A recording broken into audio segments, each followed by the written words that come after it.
Greetings, ladies and gents, and welcome to this narration of the web series Beyond the Void, taken from Reddit. If you're new to the series, there is a playlist listed in the description, and as always, I hope that you enjoy. Chapter 6, Gauche Point of View.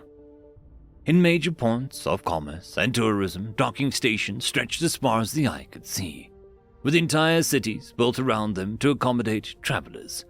By comparison, the cavernous hangar on Cover 9 was rather modest. An unwitting passerby might mistake it for a warehouse. The port's main occupants were cargo freighters on their regular supply runs, and the occasional charter craft. The only visitor came to see family, and they usually didn't stay long. Nobody wanted to stay on a poor, shrinking colony unless they had nowhere else to go.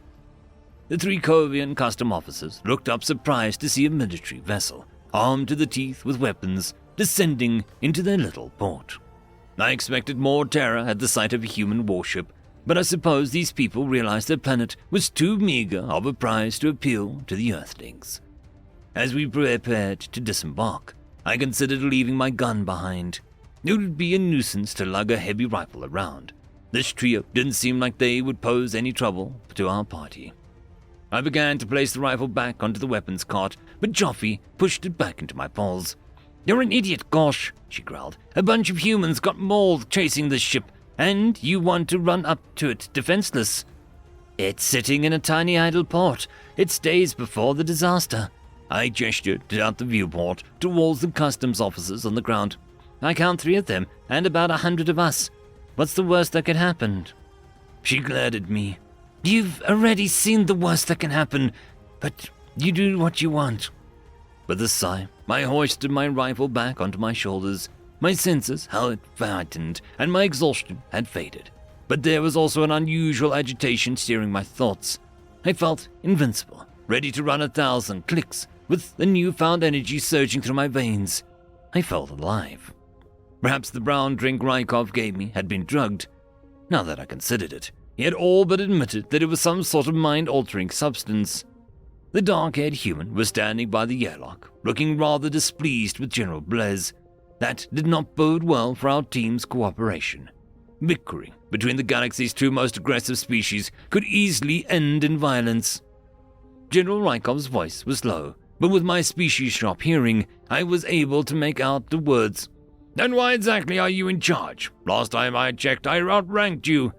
"The Covian government is less than thrilled with the Terran warship landing on their territory," Blaise answered. "They're worried that you might leave a trail of bodies in your wake. They think that you're on another, crusade?" "Another crusade? When have we ever attacked the Federation?"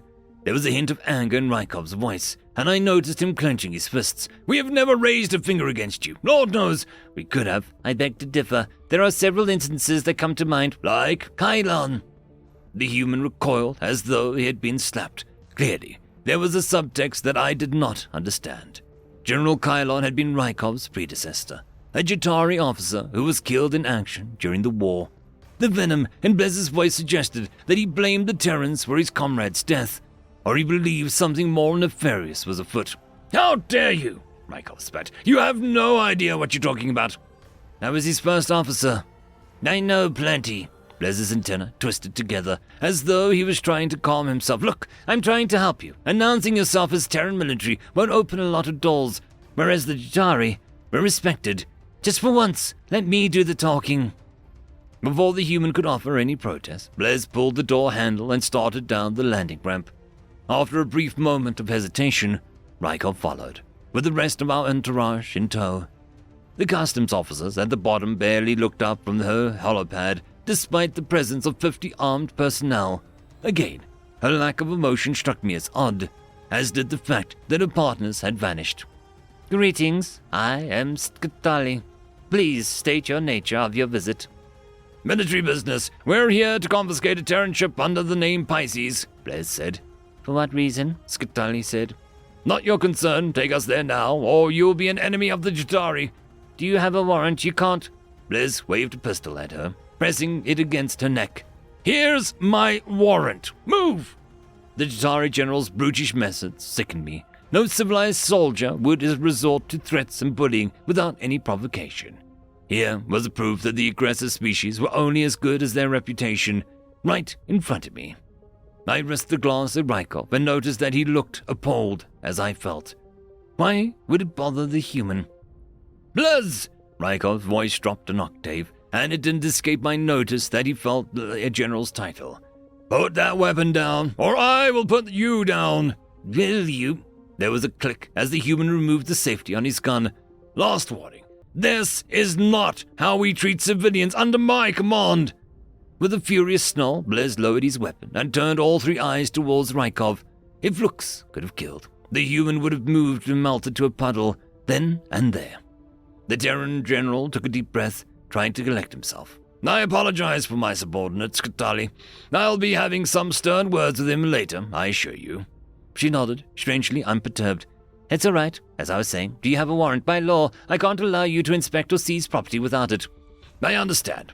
I would never have asked you to break the law if it weren't an emergency. Thousands of lives are at stake. There was no time to go through traditional channels, not without how backlogged your courts are. We do have a direct permission from the Kovian government. Sir, I'm sorry, but the politicians don't have that kind of authority. You're right. We'll go through the proper steps as soon as we can. But right now we need your help. If we don't get to the ship in time, innocent people will die. Please, I'm begging you. Well, just this once, fine. Follow me. General Rykov nodded his gratitude and followed Skatali towards the cordoned-off hangar at the back of the building. His behavior with her reminded me of the human we used to know, diplomatic, meek, docile. But then he dropped back a bit, falling in at Blizz's side, and the illusion dissolved. The rage smoldering in his brown eyes was primal. You were worried about me leaving a trail of bodies. You were going to talk. What was that? The human hissed.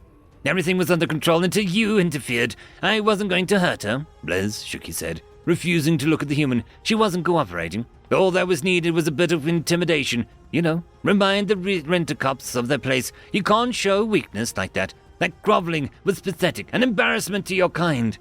Rykov chuckled. An embarrassment for asking nicely. Yes, it's a wonder that you ever got such a high rank.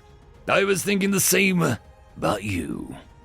As worrisome as the thought of fisticuffs breaking out between two officers was, I found myself distracted by other concerns. The nagging thought lingered at the back of my mind that Skatali had complied a bit too easily.